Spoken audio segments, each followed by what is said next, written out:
Yoyyam harka fuune kabajamtoota hordoftoota Siinqee Production akkam jirtu nageenyi keenya kan kabajaaf jaalala bakkuma jirtanitti isin dhaqqabu rantanas ammootum sagantaa biraatiin walitti deebineettira gatumra sagantichaatti nu faana taatiin hordofa.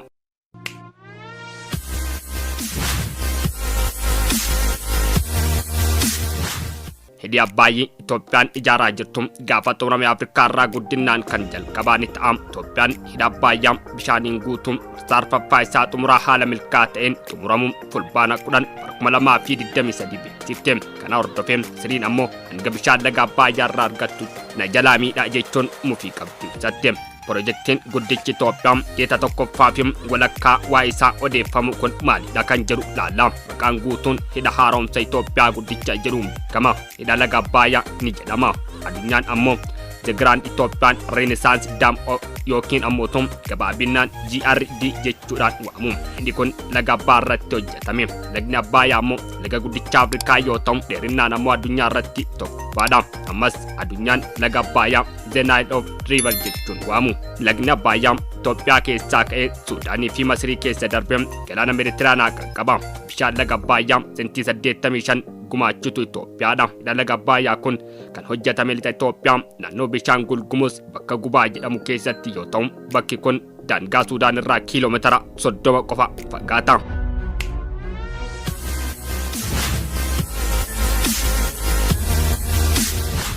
Hidha laga Abbaayyaa Afrikaa keessaa isa guddaa fi inni ittiin qixxaatu hin jirredha. Inni kun farra kiiloomeetira 1.6 ol dheerata. Hojjaan isaa ammoo meetira 145 ta'a. Hidha haaromsa guddicha Itoophiyaa hidhaan kun ammallee ijaaramee hin xumuramne. Haa ta'u garuu erga jalqabamee waggaa 12 guuteera. Hidha laga Abbaayyaa kana ijaaruuf baasii uummanni Itoophiyaa walitti buusee doolaara 4.2 gaafateera. Lafti hidhaa kun duubaan bishaan irra ciisee ammoo bal'inni isaa hanga giriiterii laandaa gaha. Bishaan inni qabatu ammoo kiubii meetirii miliyoona 74 yoo ta'u hanga haroo uumama xaanaa 2 jechuudha. Inni guddichi kun Itoophiyaa attamiin gargaara kan jedhuuf ammoo Itoophiyaan uummata ishee sentii 60 ta'u ammallee dukkana keessa jiraniif elektirikii maddisiisuuf hidha kana ijaaraa jirti. Kun ammoo daduma elektirikiin biyyattii maddisaa jirtu dachaa lamaan guddisuuf hanga gargaaru yoo ta'u humna ibsaa dhaabbataadhaan dhiyeessuun misooma jajjabeessa jedhamee abdatama.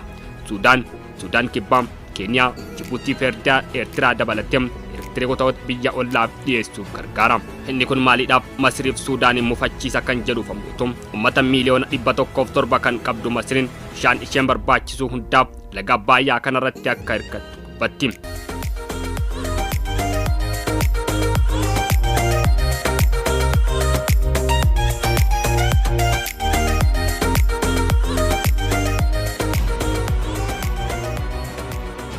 Bishaan kana mana keessaa fi qonnaaf keessumaa ammoo kan bishaan hedduu gaafatu jirbii oomishuuf akka ishee barbaachisu dubbatti. Bishaan Abbaayyaa kun haroo Nasir jedhamu kan humna ibsaa bishaan irraa maddu hidha guddicha Aswaan maddisiisuuf gargaaru guuttachuudhaaf gargaara. Uummata miliyoona 48 kan qabdu Suudaan bishaan ishee barbaachisu guddaan bishaan laga Abbaayyaa kanarratti hirkatti. Ijaarsiidha kana goota muraasa darban jijjiirama agarsiiseera. Biyyoonni lamaan hidha laga Abbaayyaa kun hanga bishaan isaan irraa argatan akka to'attuuf gargaara jechuun yaaduu qabu. Masriin Itoophiyaan yeroo roobni xiqqaan roobu bishaan gahaan gara gadiitti akka yaa'u wabii kan kenniti moo humna maddisiisuuf bishaan hidhuu itti fuufu jechuun yaaduu jirti. Gargaarfiin Itoophiyaan qofaa isheetti fudhattu fedhiiwwanii fi mirgoota biyyoota yaa'a gadiirra jiran ilaalcha keessa kan hin galchinee fi wabii bishaan isaanii kan dagateedha jedha ministeerri dhimma alaa. Masriin lafa jallisii hektaara 80,900 ol dhabuudha jedhamee fudhatama. Lagicharraa bishaan irrachuun geejjiba laga Abbaayyaa irraa ni miidha. Masriin hidha laga Abbaayyaa bishaaniin guutuun waggaa 12 hanga 21 keessatti ta'uu qaba jettus Itoophiyaan garuu yaada Masrii kun fudhatama hin qabu jechuun waggoota 3 keessatti guutte. Bishaan laga Abbaayyaa kun rachuun Suudaaniin akkuma Masrii kan yaaddeessu ta'ullee deebii dhimma hidhaa kanaaf kennitu walitti bu'iinsa biyyattii keessa jiruun laaffatee jira. Dhimma hidhaa kana irratti waliigalteen gahuun danda'amaa kan jedhu ammoo erga bara 2011 ijaarsi isaa jalqabeetiin hidha laga Abbaayyaa kun madda wal dhabdee biyyoota saddeetiiti.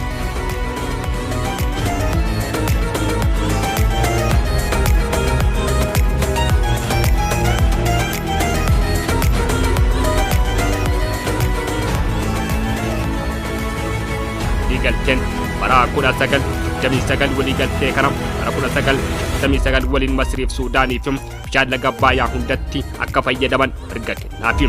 Waliigalteen durii kun pirojektii kamiyyuu biyyoota yaa'a gara oliittiin akka Itoophiyaatti geggeeffaman mormuuf erga guutuu naafi. Itoophiyaan ammoo waliigalteewwan dulloomaa kanaan ta'uu hin qabu jechuun hidha kana ijaaru qabdi.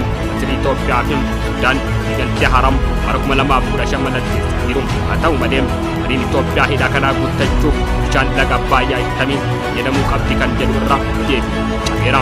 Bara 2019 dhaabbiin waraanni akka hojjetu International Crisis Group walitti bu'iinsa hidhannoo geeffamuu jiraachuu mala jechuun keenya ture.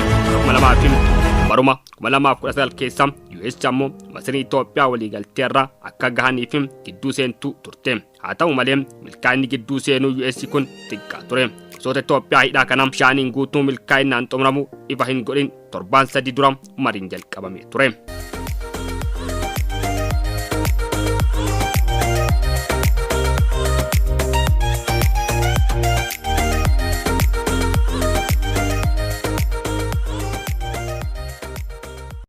Kabajamtoota hordoftoota keenya sagantaan har'aaf qindeeffanne kana fakkaata.